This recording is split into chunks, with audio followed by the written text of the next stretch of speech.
Hey folks, welcome back to another video. What I wanted to do in this one, I've had plans on doing this video for quite some time and haven't had the time, as you know. So what I wanted to talk about was bow drills, or even hand drills included, but more specifically the Hearth board itself and a notching technique that's been around for quite a while now, and kind of where I learned it, where it come from, and some of its intended purposes, if you will, and kind of go from there. As far as primitive fire goes, in a lot of videos I see, or even at classes where students tend to mess up, a lot of that has to do with the Hearth board. I think probably one of the biggest problems, aside of having the right material, is a lot in technique.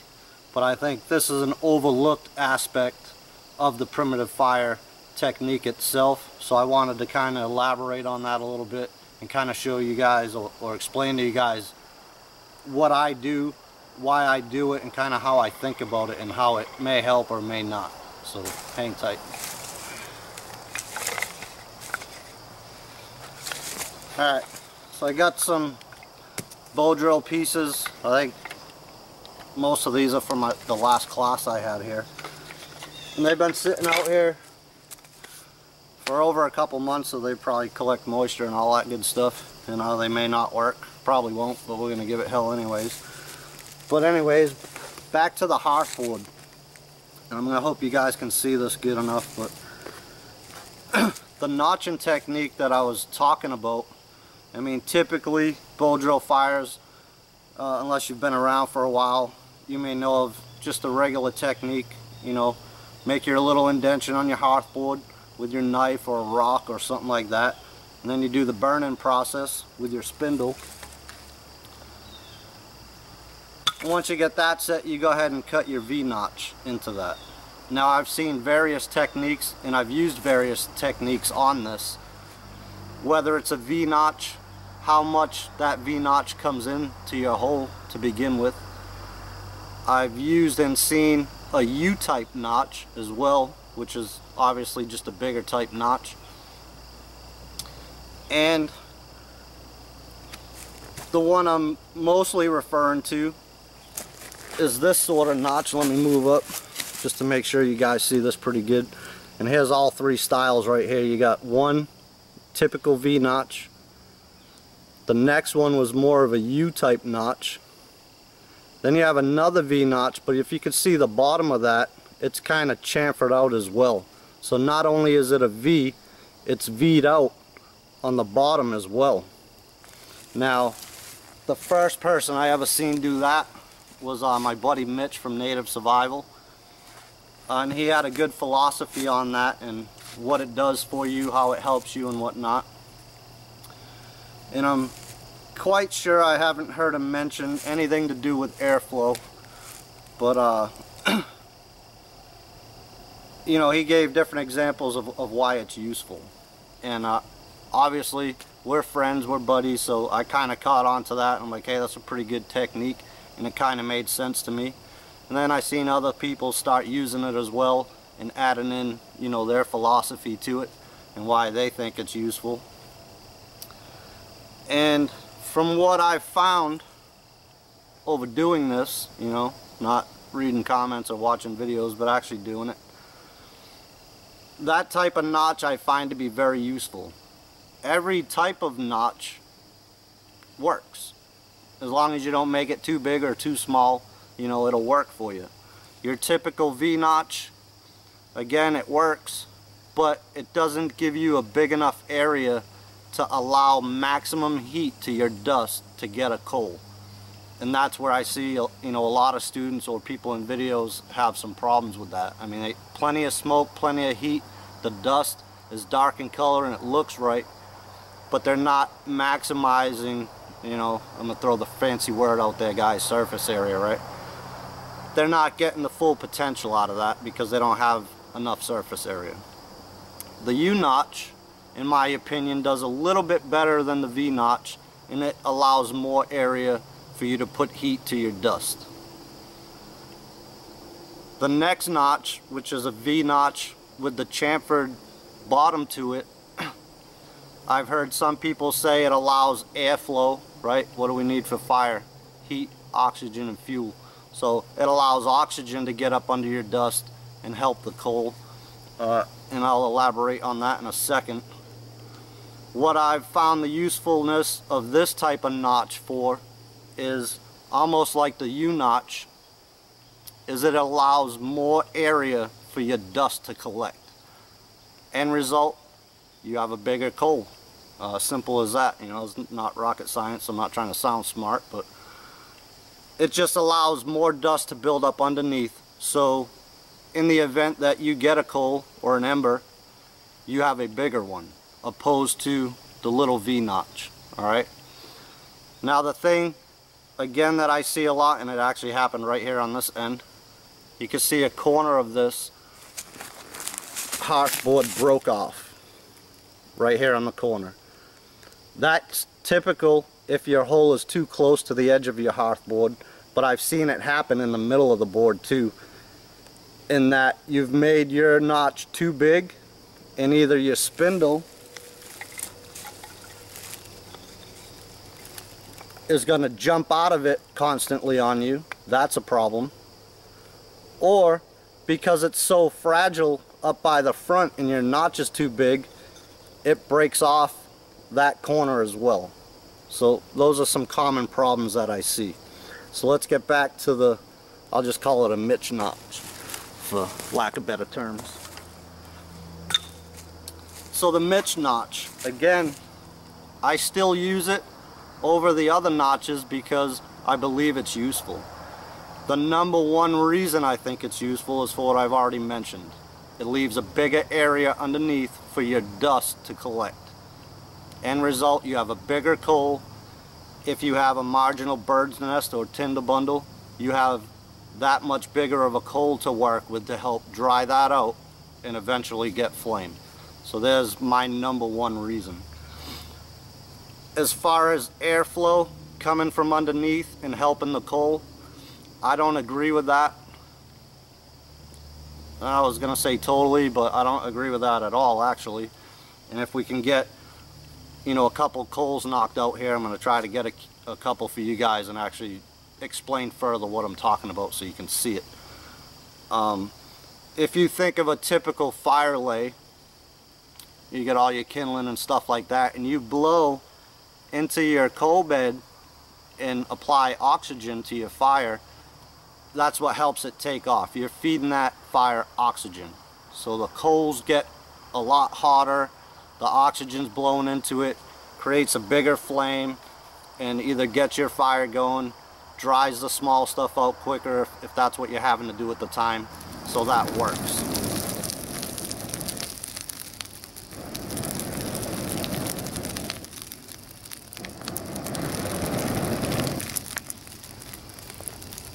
Much different blowing on a coal base with flame than it is a little dust pile for your ember. As far as the dust goes, if you can think of it like, you know, a chinking in a log cabin or something like that. This dust that's coming off of here is very fine and it's very tight. So to blow on your coal or your ember, and again I'm going to try to demonstrate that to you, you're not going to blow up into that dust pile like you would a coal bed in your fire and get it to do anything for you other than probably blow your dust away. Alright, again, I'll try to demonstrate. For the norm, most people, or I see a lot of people, fan the top of their coal or blow on it from the top a little bit, and essentially that's where the heat begins in the coal to begin with, and that's how you're adding oxygen to it and making it, you know, glow brighter per se. So to blow air up into the dust, I don't think helps at all, and again, you know, we'll get to that. So a disadvantage to the Mitch notch, in my opinion, is you're taking more material out from the bottom. So if this were a proven set and you did get a coal, you've just reduced the amount of times you can use that one hole. More often than not, I can get 2 or 3 coals out of each hole. unless I do that. Then it's 2 at best. Hopefully if you ever had to do this for real, you only need it the 1 time. So is it really an issue? You know, interpreted in your own way, I guess, and what you think as far as that goes. But that's the reasons for that. So I'm going to try to put one of these sets together. We'll try to get a coal going, and I'll show you guys exactly what I'm talking about, and we'll go from there. Hopefully it'll work. Like I said, these sets been out here for all of a couple months, but we're gonna have at it.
Alright, so we have light brown dust, which isn't good. I'm going to use this handheld made from a deer antler that someone made for me. Carved SF in it, or burnt it in, Sarge area. That was pretty cool. So we'll try that to reduce friction up in the handheld. Now we're going to make our notch.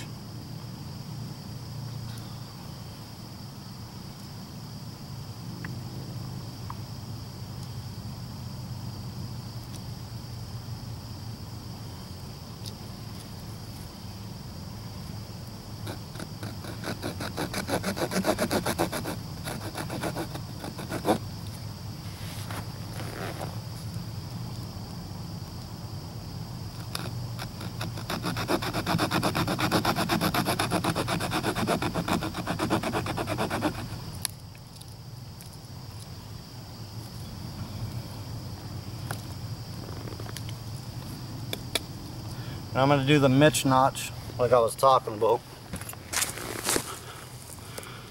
And basically I'm going to cut this V angle on the bottom and angle it even more. And I'll show you that when I'm done with it.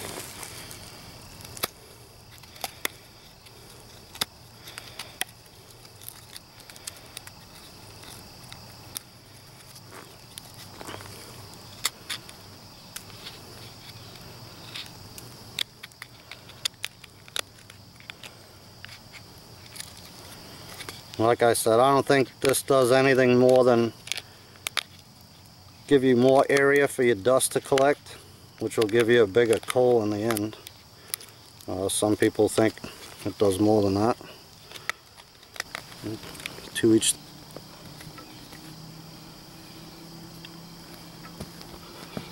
My first time using this, So we'll see how that goes.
Even added that extra dust right there that was built around the rim.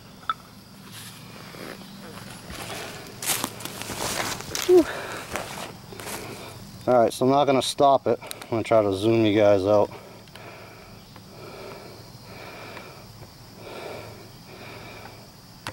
Actually, I'll zoom you back in.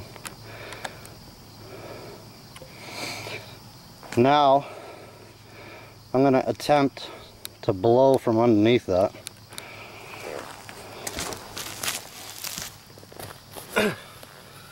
And hopefully I don't blow all my dust and my coal away, but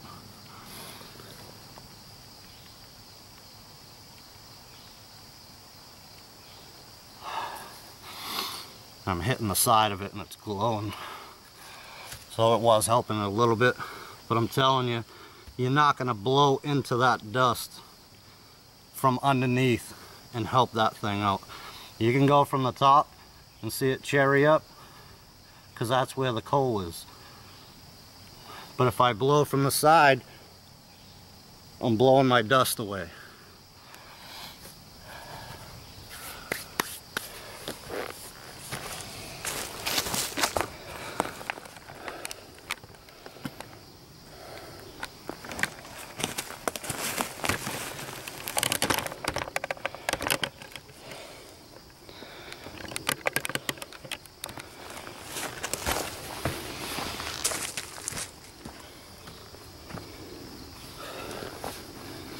So now, to properly put this coal into my tinder bundle,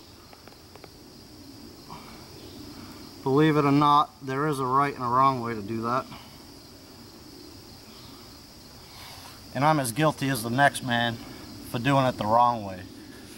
And the more I thought about this notch and primitive fire in general, I looked back on some of my videos just to double check, and sure enough, you know, I was doing it in stupid fashion, for lack of better terms.